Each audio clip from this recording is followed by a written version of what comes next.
आचार्य चाणक्य, इन्हें कौन नहीं जानता। इनकी बुद्धिमानता के चर्चे आज से नहीं युगों से चले आ रहे हैं। आचार्य चाणक्य, जिन्हें कौटिल्य या विष्णुगुप्त के नाम से भी जाना जाता है, भारतीय इतिहासकार के महानतम रणनीतिकार, राजनीतिज्ञ और अर्थशास्त्री थे। उनके जीवन के अनुभवों और ज्ञान ने उन्हें मानव स्वभाव और समाज के गहरे रहस्यों को समझाने में मदद की।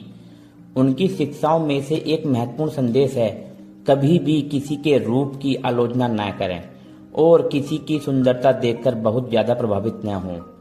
आचार्य चाणक्य की इस सीख का मूल संदेश यह है कि किसी व्यक्ति का मूल्य उसके बाहरी स्वरूप से नहीं, बल्कि उसके आचार व्यवहार, ज्ञान और गुणों से है। समाज में अक्सर लोग दूसरों की आलोचना करते हैं, विशेषकर उनके रूप और रंग को लेकर। यह न केवल अनैतिक है, बल्कि यह व्यक्ति के भीतर से भी नुकसान पहुंचाता है।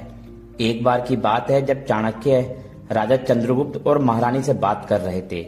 इस बातचीत में चंद्रगुप्त ने चाणक्य से कह दिया कि आपका रंग काला है, दूर से तो आप कुरूप ही दिखते हैं। आप गुणवान हैं और अगर रूपवान भी होते तो बहुत अच्छा रहता।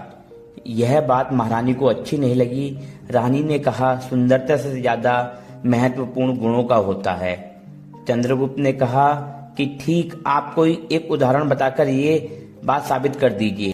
उस समय राजा ने चाणक्य से पीने के लिए पानी मांगा तो चाणक्य 2 गिलास लेकर आए। चाणक्य ने कहा, इन 2 गिलास में पहले गिलास में सोने के सुंदर घड़े का पानी है, दूसरे गिलास में काली मिट्टी के घड़े का पानी है।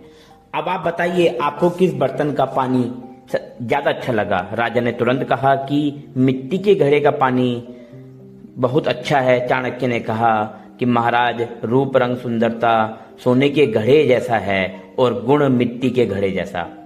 गुण से ही तृप्ति मिलती है और गुण के सामने सोने के घड़े जैसी सुंदरता महत्वहीन हो जाती है। इस बात से राजा को महसूस हुआ उनको चाणक्य को ऐसा नहीं कहना चाहिए था। चाणक्य ने कहा, अपना राजा अगर रंग रूप की बात करेगा तो प्रजा पर क्या असर पड़ेगा। फिर चाणक्य ने राजा को विस्तार पूर्वक समझाया, किसी के रंग रूप पर टिप्पणी करने से न केवल उस व्यक्ति की भावना आहत होती है, बल्कि यह समाज में नकारात्मकता और भेदभाव को भी बढ़ाता है। जब हम किसी के बाहरी स्वरूप को महत्व देते हैं तो हम उसकी वास्तविकता, क्षमता और गुणों को नजरअंदाज कर देते हैं।